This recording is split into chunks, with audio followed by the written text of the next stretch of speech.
Kemudian manuskrip itu palsu. Di situ ada silsilah Sunan Gunung Jati sampai Ubaidillah.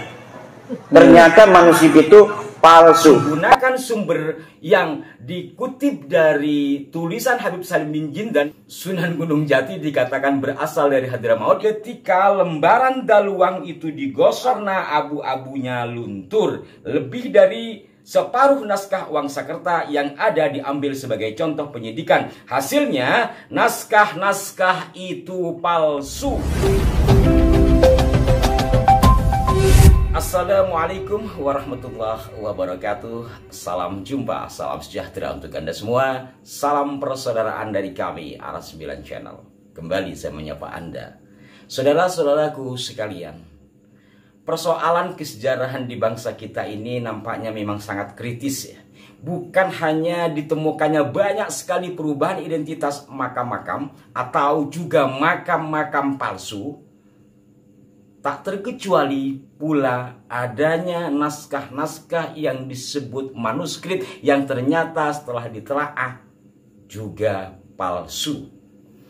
Untuk edisi kali ini saya tertarik ingin mengulas dari penyampaian Kiai Haji Imaduddin Usman Al-Bantani dalam ceramahnya baru-baru ini berkenaan dengan pandangan seseorang yang belakangan ini saya juga pernah menyimaknya. Ada yang mengatakan bahwa silsilah Wali Songo bongkar pasang, gonta-ganti dan sebagainya. Sebenarnya siapa pelaku penggonta-ganti itu? Itulah yang diluruskan oleh Kiai Haji Imaduddin Usman Al-Bantani.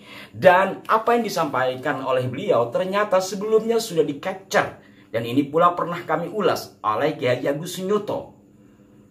Kita simak kilasan dari ceramah Kiai Imad berikut ini. Minda-minda itu bukan kita, Baklawi yang minda-minda nasab Wali Songo dalam kitab mereka. Ya. Tahun 1960 Salim bin Jindan menulis kitab bahwa tentang Syekh Khalil Bangkalan. Saya melihat sendiri manuskripnya dari cucu Syekh Khalil Bangkalan. Tulisannya tulisan Salim bin Jindan. Dia mengurut silsilahnya Syekh Khalil Bangkalan ke Wali Songo, kemudian ke Baklawi. Mungkin bagi sebagian orang, terutama yang tidak sejalan dengan Kiai Imad ya, dianggap mengada-ada. Padahal sebelumnya sudah diulas oleh Kiai Agus berkenaan dengan apa yang dilakukan oleh Habib Salim bin Jindan. Dalam buku Atlas Wali Songo ini, ketika mengulas tentang sejarah Sunan Gunung Jati, Kiai Agus mengulas dari berbagai sumber terkait dengan silsilahnya. Saya akan bacakan yang berkaitan dengan apa yang disampaikan oleh Kiai Imad barusan. Pada halaman 234.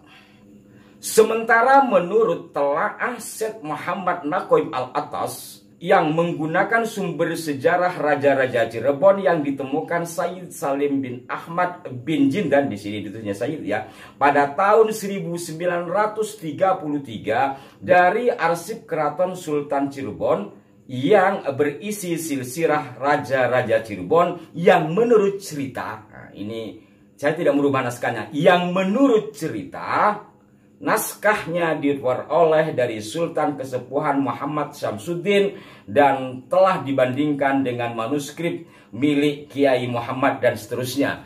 Ringkasannya dari yang dikupas di sini bahwa kalau sebelum-sebelumnya Sunan Gunung Jati itu disebut berasal dari Mesir, tetapi menggunakan sumber yang dikutip dari tulisan Habib Salim bin Jindan yang katanya menemukan naskah pada 1933 itu, Sunan Gunung Jati dikatakan berasal dari Hadramaut yang tentu jalur silsilahnya di sini ditulis melalui Muhammad Shahib Mirbad. Jadi jelas ya saudara-saudaraku, dari apa yang disampaikan oleh Kiai Imad sejalan dengan yang telah ditulis oleh Kiai Agus. Tentu karena ini buku, bahasa yang digunakan oleh Kiai Agus adalah bahasa yang normatif.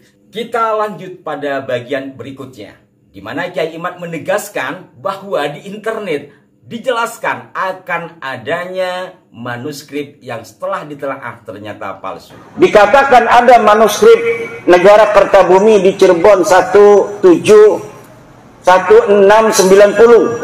abad 7, abad 17 berarti.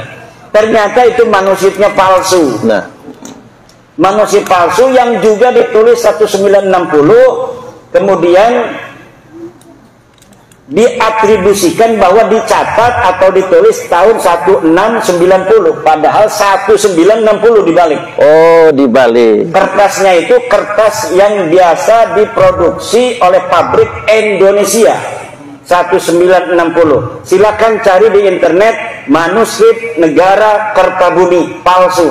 Itu ada bagaimana filolog UI sudah mengadakan penelitian manuskrip itu palsu. Di situ ada silsilah Sunan Gunung Jati sampai Ubedillah. Ternyata manuskrip itu palsu. Walau sejatinya saya sudah pernah mendengar bahwa adanya naskah sebagaimana diungkap oleh Kiai Imad tadi, tetapi untuk memastikannya saya coba ngeklik. Ternyata benar. Setidaknya ada 3 situs yang saya temukan. Ada National Geographic yang menerangkan hal yang sama, kemudian majalah Tempo, juga dari majalah Arkeologi Indonesia. Majalah Arkeologi Indonesia ini juga mengambil dari Tempo yang diterbitkan pada Oktober 1988. Saya akan langsung bacakan beberapa bagiannya dengan judul Naskah Itu Ternyata Palsu. Pada paragraf pertama dituliskan, Syahdan tersebutlah Pangeran Wangsakerta, putra bungsu Penembahan Adiningkusuma, penguasa keraton Cirebon pada abad ke-17. Berbeda dengan kedua kakaknya, konon si bungsu lebih suka menggauli ilmu pengetahuan ketimbang soal politik dan kenegaraan. Pada masa itulah sekitar 1677, atas desakan politik Sultan Ageng Tirtayasa dari Banten, Cirebon terbelah menjadi 3. Pangeran tertua Samsuddin Martawijaya diangkat menjadi Sultan Sepuh dan berkuasa di Keraton Kesepuhan. Adiknya Pangeran Badriddin Kertajaya dipromosikan menjadi Sultan Anom. Keduanya punya kedaulatan politik atas sebuah wilayah. Pangeran Wangsakerta alias Tohpati sendiri hanya mendapat jabatan fungsional sebagai Penembahan di Puri Keperabonan. Kekuasaan politiknya tak seberapa besar. Tugas utama Wangsakerta adalah menjadi penasihat kedua kesultanan tersebut. Namun Panembahan Wangsakerta lebih terkenal. Ia disebut meninggalkan warisan berupa naskah-naskah searah yang disebut Kitab Wangsakerta. Semua naskah itu kini tersimpan di Museum Sejarah Jawa Barat di Bandung. Sejak 2 tahun lalu, artinya dari 1988 ya, sebagian naskah itu telah selesai diterjemahkan dan dibukukan oleh lembaga Sundanologi yang bernaung di bawah Kanwil P dan K Jawa Barat. Namun banyak ahli yang meragukan keaslian naskah itu. Puncaknya bulan lalu diselenggarakan diskusi panel sejarah di Universitas Tarumanegara, Jakarta. Sebagian besar sejarawan dan arkeolog yang hadir dalam diskusi sehari itu menyaksikan Kitab Wangsakerta. Naskah itu dianggap terlalu lengkap dan cermat untuk bisa dikatakan berasal dari masa yang hampir 300 tahun silam. Buntutnya, Pusat Penelitian Arkeologi Nasional, Puslit Arkenas, menurunkan tim penyidik ke Museum Bandung. Lebih dari separuh naskah Wangsakerta yang ada diambil sebagai contoh penyidikan kertas, aksara, dan bahasa. Dalam naskah itu diteliti secara cermat. Penyidikan itu rampung pada pekan lalu. Hasilnya, naskah-naskah itu palsu, ujar Dr. Andes Suwendi Muntana, ketua tim penyelidik Askenas itu. Dr. Andes Aca, bekas kepala Museum Sejarah Bandung, adalah orang pertama yang menemukan naskah Wangsakerta itu di awal 1970-an. Ketika itu dia tengah mencari bahan acuan untuk menyusun buku sejarah Cirebon. Dalam pencarian itu, Aca mengaku bertemu dengan pedagang-pedagang antik yang bersedia memasok buku-buku kuno ex Keraton Cirebon. Lewat pedagang, satu demi satu naskah tua itu mengalir ke rak Museum Bandung. Warisan Pangeran Wangsakerta itu ada 52 kitab terbagi dalam 3 serial. Saya lanjut pada bagian yang terpenting saja ya. Naskah ditulis dalam bahasa Jawa kuno dan dirampungkan tahun 1693. Kitab-kitab dalam tanda petik tua itu, kata Aca, dibeli dengan harga 1–2,5 juta per naskah. Wih, mahal. Dananya diambil dari APBD atau APBN lewat proyek Sundanologi. Siapa pemilik naskah itu dia tak tahu menau, lantaran pihak pialang tak bersedia mengungkapkannya. Memang begitu kode etik mereka, artinya harus saling merahasiakan ya. Kemudian ditemukanlah seorang bernama Asikin, penduduk Pegambiran Cirebon, yang mengaku memasok naskah itu ke Aca sejak 1972. Tentang pemiliknya, Asikin tak bersedia menyebutnya yang terang. Dia mengaku menerima komisi antara 300 dan 800 ribu untuk setiap transaksi. Ini mahal, Pak. 300 ribu tahun 88 itu dapat sapi, karena saya pernah mengalami itu. 400 ribu itu sapinya gede, seharga 20 juta hari ini. Nah, saya akan lanjut kepada bagian paling inti.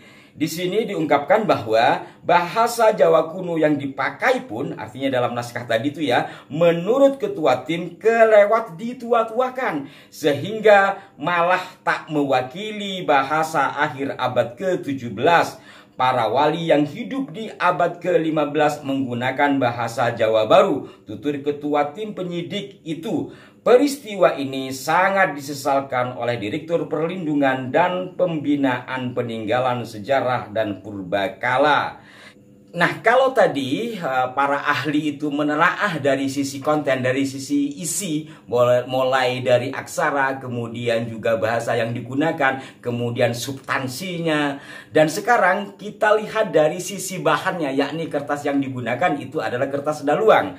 Di sini diinformasikan bahwa tim Askenas menemukan bukti lain ketika lembaran daluang itu digosok dengan air berludah, ternyata warna abu-abunya luntur. Di baliknya terdapat warna hijau atau merah muda, kertas manila. Jadi jelas dari berbagai sisi naskah yang disebut manuskrip Negara Kereta Bumi itu atau naskah Wangsakerta adalah naskah palsu menurut sejumlah tim yang dicatat oleh Tempo dan sejumlah sumber media yang lainnya.